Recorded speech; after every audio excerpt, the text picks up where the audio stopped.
Дорогие друзья, всем привет! Дмитрий Болотов, и сегодня такое несколько необычное видео. Обычно я в своих соцсетях выкладываю что-то про вино, кино или домино, но сегодня несколько другая история. Как вы знаете, я вот на сегодняшний момент нахожусь в Австралии. Несколько лет назад в очередной раз сюда приехал, и мне повезло. Я продолжаю заниматься тем, чем я занимался в России, продолжаю заниматься маркетингом. Я знаю, что сейчас, в силу сложившихся обстоятельств, многие из моих коллег, кто работал в маркетинге, ищут какие-то возможности за пределами страны. И у всех часто возникает вопрос, насколько это вообще в принципе реально заниматься маркетингом, да, который во многом построен на понимании культуры страны, на знании своего языка, заниматься этим вне, собственно говоря, своей культурной языковой среды, скажем так. И у меня есть сегодня потрясающий пример. Иммигрант из Колумбии, который буквально там за несколько лет, он сейчас расскажет свою историю, не поверите, стал руководителем отдела маркетинга одной из самых крутых компаний здесь, в Австралии, которая работает на рынке Solar, это солнечная энергия. Сейчас я переключусь на английский язык, но, в общем, я думаю, те, кто смотрит это видео, будут в состоянии понять наш разговор. Andres, thank you very much. Good to see you again. No problem, my pleasure. Thank you for your time. Yeah. I know it's been a busy day. As I explained earlier, this is basically an interview about the way I call it, like a success stories of people who has been doing marketing for all the professional life and who migrated from a non-English speaking country to Australia, as we just take this as one of the example, and obviously started kind of from zero, from ground level, from scratch. And within a few years, you have become basically a head of marketing in one of the most respected solar company here in Australia. So tell us actually how did you achieve this? And well, thanks a lot first for the recognition. I feel honored. So it's for me has been a whole journey, a complete journey. I don't have a marketing degree. I have a psychology degree back in Colombia. And I moved to Australia around 12 years ago, but I didn't start in marketing. I did a bit of commercial and business work back in Colombia, but also psychology. I started doing more into the psychology and working with people here in Australia, but at some point I realized that it was not what I wanted to do. What I wanted to do was marketing. So my experience was zero. That's why I decided to do a master's degree in marketing in Australia. So I completed my master's degree. I did it while I was working full-time, so I completed it in 2 years. The master's was 1 year. I completed it in 2 years because I was doing part-time. And how I started my career in marketing in Australia, I jumped on a graduate program in one big company, Huawei, a big Chinese company. They accepted me. It was funny because they didn't actually know what to do with me. So all of the guys that they hired for that graduate program, they were engineers, people that didn't have anything to do with marketing, with communications or anything. But somehow I got in, and when I started, they didn't know what to do. There was no job or no actual task that they had for me. So I had to kind of work my way, my own way through things. I started in, Huawei is a massive company that has different departments. I started in the carrier business, which they don't do much marketing. But I started doing a bit of research, just nagging my boss. What can I do? What kind of things I can help with? I need to learn, but I also need to show that I can do stuff. So he gave me a few tasks here and there. He didn't really know what to do, what to ask me, but I started working and I started just putting some effort on it, putting the work, research on different projects they had. Then I started meeting people. For me, one of the main things is building relationships. Doesn't matter who it is, internally, the company that you work with, outside, building those relationships. And I started meeting people in the company and I started telling everyone my story. Yes. I'm just starting, I'm a graduate, I'm in marketing, I want to do marketing, and Huawei is a big company. And they started telling me as well, oh yeah, so we have this department, and I know more about, while talking to people, I know more about the company. I didn't know much, but then I started learning about the different departments they have. At some point, someone says, oh, well, they're looking for a marketing guy, or we have a marketing team. I can introduce you. I say, okay, perfect. So they introduced me to the marketing team, and I, again, tell my story. This is what I'm trying to do, and they start like giving me a bit of time for me to do things with them. I asked my boss, can I do it? And he says yes, not full time, but it's like You're just borrowing the resource. I was a resource hired by a different department, but he started helping me as well to get some work and some experience with them. Until at some point I transferred full time. There was a position open, and 6 months after, or less than 6 months, maybe like 3 months even, there was a position. Someone left, and they said, like, do you want to come with us full time?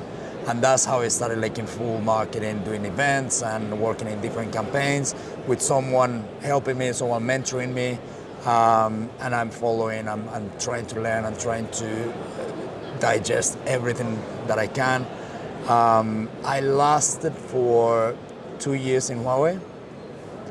Those 2 years, less than 2 years, at some point, my last 6 months, my boss left, so I was left on my own with very little experience, but I was left on my own, so I had to jump in and do everything that I could. With the experience that I had, with the learnings that I had from my previous boss, and just do it on my own. It's like do whatever you can, do your best. And things started working out.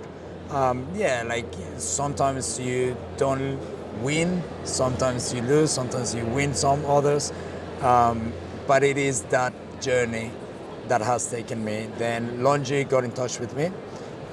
They needed a marketing. They were opening the branch in Australia, and they reached out. They saw that my experience in Huawei, such a big company, and well, we had discussions, and then I ended up managing the marketing team for LONGi in Australia, and I've been with them already for 3.5 years. So my marketing experience has been 6 years. Very quick, I think. It has been very quick, the way that I have been able to progress. But also it has been a lot of work, a lot of a lot of successes. And that's how I got to this position at the moment. Okay, that's actually interesting because your story is even more exciting for me now. Because, like, obviously, as I understood you, you came to Australia with no marketing background, so pretty much you just really started from zero. Yeah. Okay, you mentioned a few times the importance of networking, and we will come back to this point shortly. Question, because this is actually what I experienced. You know, like, as a foreigner, you can speak like English in your own country, and it can be like a perfect English when you do presentation, you know, and everyone is saying, wow, your English is perfect. But with your perfect English in your country, you're landing in Australia, and you recognize that basically your English is not as perfect, right? You know, and people do not understand what you say, and they're confused with the accent. Like, I don't know, you speak with obviously your, can I say sexy, you know, Colombian accent. I speak with my Russian accent. Which is sexy as well. Yeah, well, I believe so. Anyway, my question is like, did you experience any, like, let's call it like issues or problems or concerns with your English, considering that actually in marketing, you know, it's not just, you know, about to do like technical or logistical or whatever things. It's still about understanding the culture and feel the language, and not just to be able to talk in like language, but feel it. I don't think so. Look, I think I use my accent instead of I don't see it as a disadvantage. Okay, I see it as an advantage. Look, the networking, it just makes you a bit special. Yeah, yes, true. Not that you're special, but you're a bit different. So you can use that to your advantage. You can use that, and people might remember you, right? So it doesn't matter, it's the Colombian guy, okay, or the guy with the accent, or it's just a conversation starter, right? You start talking to someone, oh, where are you from? And boom, you don't have to talk about the weather. You can start talking about something different. You know, it's true. It's an icebreaker. Absolutely, agree. Totally different, but you're talking about yourself. And you know, when you're networking, like, it's good to talk about yourself. It's genuine. And then you can start asking questions. Where are you from? Oh, I'm from Australia. But people, I've found that in Australia is very diverse. Yes, Right? true. And I think globally, every country is becoming like that. Even, for example, in Colombia, we didn't see many foreigners when I left 12 years ago. When I've gone back, I see more and more people from different other countries. The faces, the accents, or they don't speak Spanish. Yes. So the world has become a bit more global in terms of people are reaching out, people are going out. In terms of the English, yeah, like we don't speak perfect English, but that doesn't that hasn't stopped me from standing up and talking in front of people. Yeah, I might not get maybe one word right, or maybe I just remember, oh, this is not how you say this, but does it really matter? As long as you know that the message that you're putting out is consistent, is cohesive, is people are understanding, and it's not difficult. Like I said, Australia is very diverse. People are used to listening different accents, right? They just have to, because like... They have to. Australia is made out of immigrants. So you see and you hear, and in expos like this one, you don't see Australians only. You see maybe... Absolutely not. It's... maybe even less than 50% of the population is Australian. And yeah, but you see that the very Australian, they know that well, they're gonna deal with people from other countries, and there is no. I have never felt any discrimination or anything negative about me being an immigrant or my accent, and you need to laugh as well about these kind of things. Yeah, you said this word wrong. Yeah. Laugh about it. Absolutely. You learn. 100%. But you laugh about it, and you need to laugh about yourself. You know, you need to use you as a clown sometimes as well. It doesn't matter. It doesn't matter because there's nothing wrong with it. Nobody is perfect. And one thing that I it's not about perfection, but one thing that I usually think, and I've even discussed is, a lot of the people that you talk to that are native, how many languages they speak? Yeah, normally just one. Just one. Right? So now the work that you're doing in living and working in a different language, you put in a lot of effort. My work language became English. Oh yeah, of course. For me, it is very difficult to speak in Spanish about work.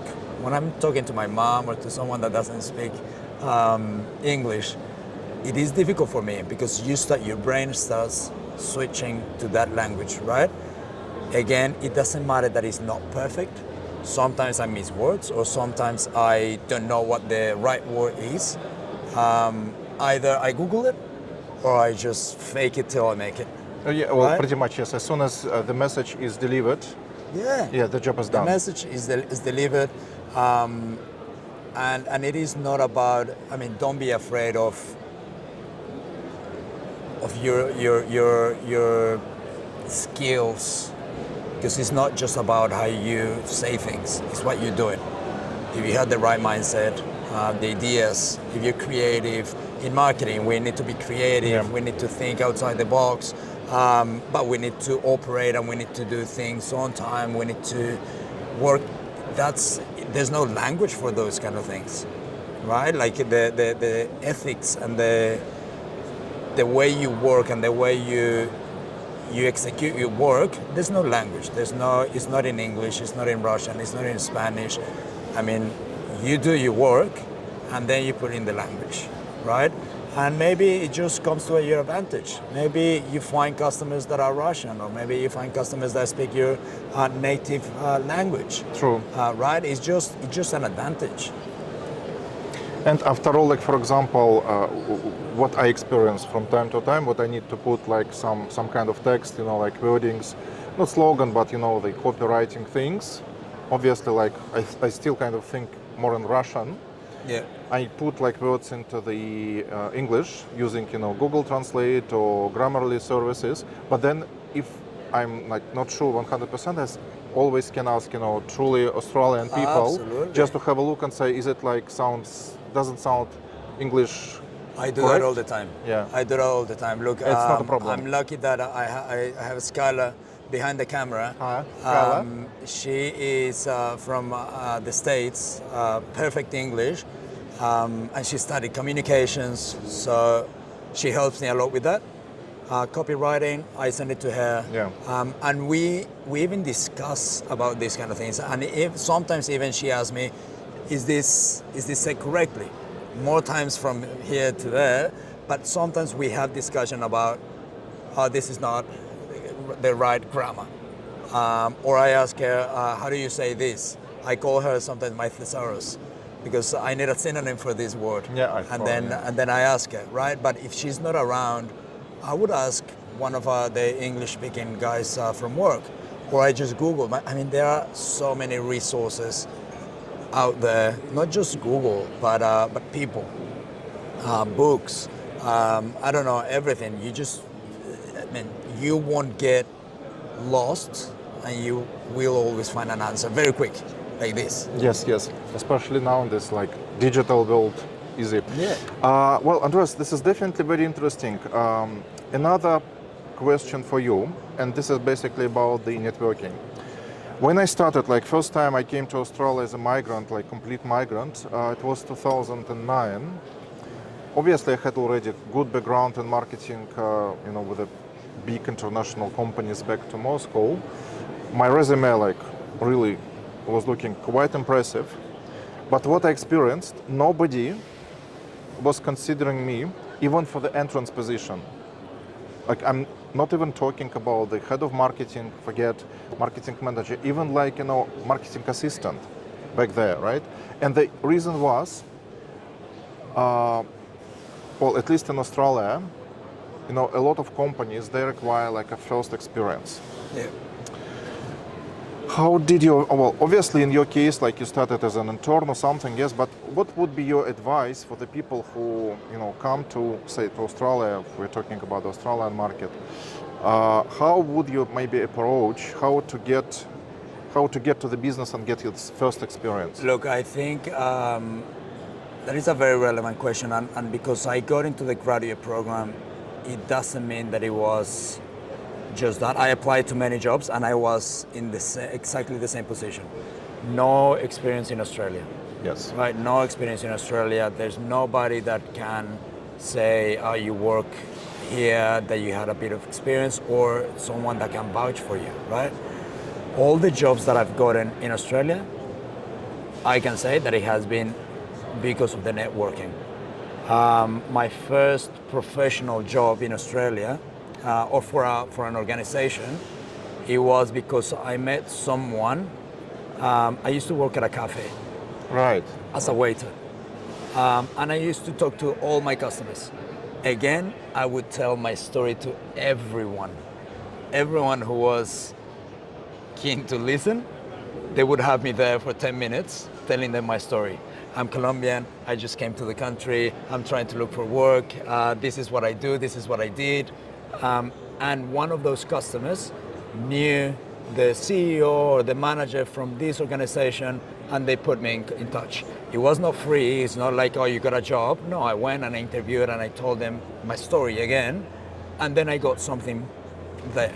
Then the next job, it was very similar. Like I said, I was a graduate, I was not doing much, and I started talking to people in the Christmas party. I started talking to everyone. I'm not very extrovert. I struggle with going and just meeting you and just shaking your hand, but I had to, right? I had to get out of that shell and I had to do it. And that's how it is. The graduate program, it was my ex-wife knew someone and then she put us in touch and she was like, I'm looking for graduates. Okay, yeah, can I do it? What do you do? Marketing. I'm not sure if it's gonna work, but go in. And I killed it in the interview. Yes. I didn't know what they were looking for, but I just I made sure that they would see me. There was 20 people. Yeah. And doing activities and things. I made sure that I was in front of everyone. Not because of skills, but because I was speaking louder. I was taking leadership.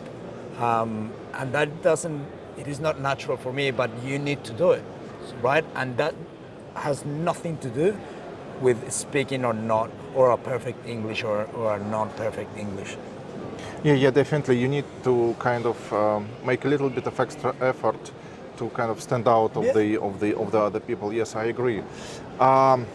Obviously, now we have the social media, LinkedIn. Do you think it's a good approach to use, or LinkedIn? I think you should have. I try to have my LinkedIn as updated as I can. I've paid a couple of times for a professional resume writer. Professional, yes, member. Yeah, I've invested, and it has been an investment. And every time that I've done it, I've gotten a job. So it works. Yeah, it's worth it. It's worth it. Of course, there are many. I check everyone, but when I've done it, they write out my LinkedIn in a better. I'm not really good at writing. I try to, but I know that is not a native writing style. Yes. So I get someone, and for resumes and CVs or LinkedIn, there's a specific language, but I get assistance. I get assistance from someone that can help me, and I check and I ask someone that knows or that speaks natively, does it look okay? Yeah. It looks okay for me, but does it look okay? Is it coherent? And like I said, I paid a couple times for my CV to be written. Also the structure, how it needs to be written, and both times I've gotten the job. Yeah, because what I have heard from HR specialists, again, now it's all about technology.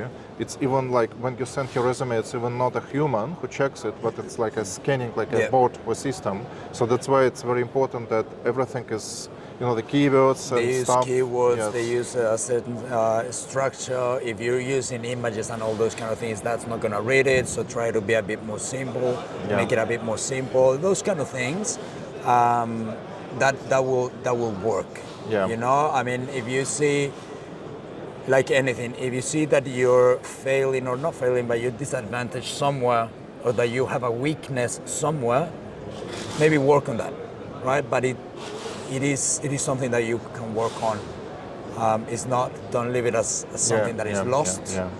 Don't give up, but just work on that. I'm pretty sure that it's not going to be a huge weakness. It's going to be something small that can be fixed. And then you're ready. You're ready to go. You have a lot more to give than just a piece of paper. Yeah. I remember a funny story with myself. Like about 20 years ago, I was a student, and I just needed some, extra cash. I was trying to find a job, and back there in Sydney, it was kind of common just to go to this, coffee shops and stuff, and just put, your resume. Yeah. What I did, basically, I just, I'm an honest person. I just, basically printed out my full detailed resume with, head of this, head of that, blah, blah, blah, and left everywhere. Obviously, no calls. And then it was a call from one sandwich making store in a town hall in Sydney. And it was something like, oh, Dmitry, blah, blah, blah, impressive resume. Definitely, you're a very experienced guy. We have only one question. How many sandwiches can you do per minute? And I said, well, I'm definitely talented. I can try, but anyway, I didn't get this job. Yeah, but it's true. So it's definitely should be adjusted for the specific job. Okay. Well, thank you very much. And maybe just last question, maybe like in a few words, what would be your advice for, for Dmitry, for Maria, for Natalia, for Andreas, for anyone who is watching this video and now like thinking about changing the life, coming say to Australia, for example, what would be your advice like in terms of the first steps to do in order to get the marketing job? The first step is not to be afraid. Just go out there, do it. If you're thinking about it, stop thinking and start planning. You need a plan. Have a plan, but start executing on small steps. If the plan is, I don't know, I need to improve my English a little bit. Okay, then give yourself 6 months or a year. I don't know what stage you are. If you're ready and you know that your English is that's what's holding you back, that you don't think that your English is enough, I'm pretty sure that it is. And just get your bloody ticket and move. Start there. Don't think that you need a full-time job as a head of marketing. No, it's not gonna be easy. It's not gonna be fast. It's not gonna be free.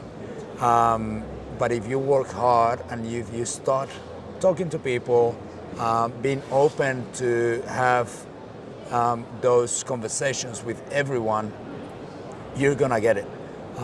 I think that I have gotten to where I am in very short time. It's something that I know that in Colombia it would have taken maybe double or more. True. So I'm very appreciative of what I have achieved in Australia and what Australia has given me, because it has given me opportunities, right? And I've taken the opportunities. So I think it is, don't be afraid of taking that opportunity would be my main message. Don't wait for a miracle to happen, but you have to actually make those miracles happen.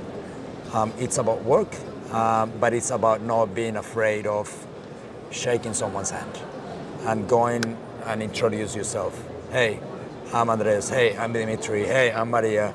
And this is my story. And this is your story. Well, it was a story of Andres. Well, thank you so much. I will just so say a much. few words in Russian. Yeah, absolutely. Fantastic. Ну, друзья, надеюсь, вам понравился наш разговор. Я, честно говоря, не все детали раньше про Андреаса знал, и то, что он мне сегодня рассказал, конечно, меня тоже очень сильно впечатлило. Ну, наверное, вот просуммировать, если вы смотрите это видео, то, наверное, это вас тема, заинтересовала. Опять же, на примере Австралии могу сказать и повторить то, что сказал Андреас. Действительно, по крайней мере, Австралия, она точно дает шанс. Если человек этого хочет, он этот шанс возьмет. Если он все будет делать правильно, то все получится. Можно стать и директором по маркетингу, и руководителем какого-то другого направления, открыть свой бизнес. В общем, все возможно. Если мало ли у вас будут какие-то вопросы, опять же, я не продаю сейчас никакие тренинги личностного роста. Это все исключительно потому, что мне искренне хочется помочь тем, кто думает о каких-то изменениях в своей жизни. Поэтому, если вы смотрите это видео в Фейсбуке либо в LinkedIn, можете написать сообщение. Я всегда рад, пообщаться, дать какую-то консультацию и так далее. Ну, в общем, спасибо. Надеюсь, что это видео было для вас полезно. Еще раз, thank you very much. Muchas gracias. You're welcome. Thank you very much. Thank you. How do you say? Спасибо. Спасибо. Спасибо. Спасибо. Cool. Thank you very much.